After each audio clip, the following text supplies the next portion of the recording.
I shopped for like at the thrift store for like clothes and stuff first.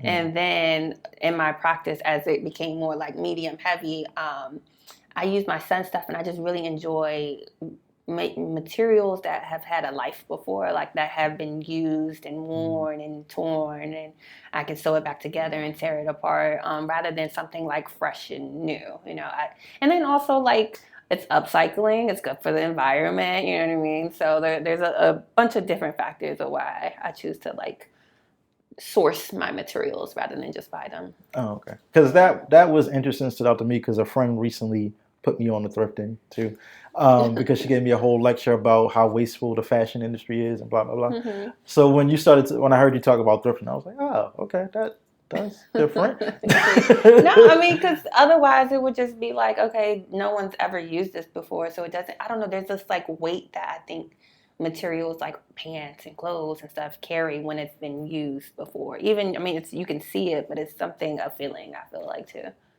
Yeah. Is there a certain material that you find is like, and not necessarily at a thrift store, but in general, that's kind of like a gold mine for you? Like when you find this type of material, you're like, yes. Well, I mean, the belts was like it wasn't like a grand discovery, like belts never existed, but it was like it was like, oh my gosh, like because I walk past the belts all the time, and I'm like, I can use these. But it did take me a really long time to source all the belts that I needed for some of those artworks.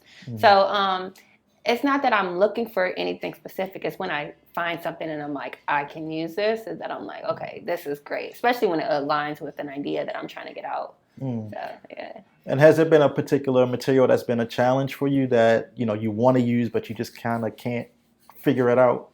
Well, each time I start a new series, I'm working with a whole new material that I've never used before.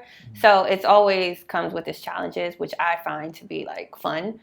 So even the belt, like working with leather is really hard. Like if it's too worn, it was hard to get down flat, you know what I mean? So I have to figure out, what glue am I going to use? What, material am I going to put it on? So each time I start a new series, it's like, I have to figure out how to make this work. But I like that. I like that better than painting because painting felt repetitive to me. So I'm like, the more materials I use, the more I want to keep using any type of material and trying something new.